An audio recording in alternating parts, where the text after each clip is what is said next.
And the second and last email comes from Super Garrett Gamer. He says, "Hey Bandrew, my name is Garrett, and I am a beginner at podcasts. I have a mic, a preamp with phantom power, and an XLR to USB adapter. I need help getting rid of background noise with my Apex 130 condenser microphone.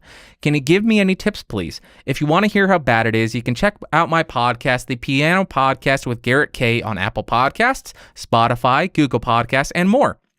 By the way, big fan of your videos. Thanks for helping me out with your tutorials and warnings." Garrett, thank you very much. I like the subtle placement of an advertisement for your podcast. Anybody wants to check it out, The Piano Podcast with Garrett K. Okay, so Garrett, thank you very much for the email. And I gave episode 8 or 7 of your podcast a listen, and I do see what you mean. There seems to be a lot of white noise when you're speaking.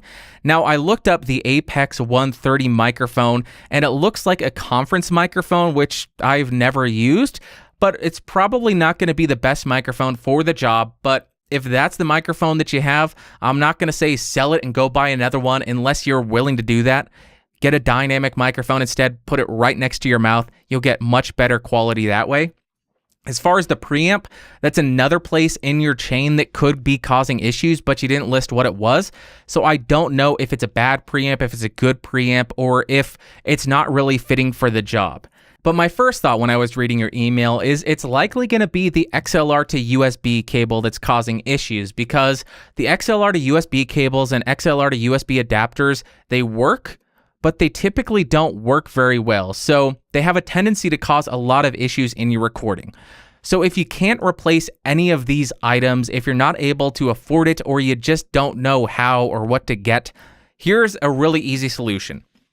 I'm going to go ahead and suggest you download Audacity, which is a free DAW or digital audio workstation. It's both for Windows and Mac, and it has a free noise removal plugin in there. So all you're going to need to do to implement this plugin is have a few seconds of recording where you're not talking and you just hear that white noise that you're trying to remove.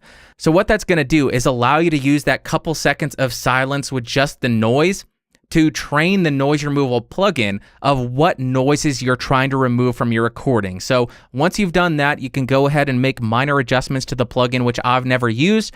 Go ahead and remove it, and it should be a lot better. So will it be the best outcome? No. Like I always say, the best way to get a clean recording is to record your audio cleanly, but I understand that's not always possible, so you need to find workarounds there. Will this plugin likely decrease the quality of your voice? Probably. It's probably going to be taking out frequencies from your voice that will make it sound a little bit bubbly, a little bit underwater, but it will take out a lot of that room noise or that white noise. So I hope that helps, and let me know when you get it updated. Go ahead and send it to me, and I will give it a listen.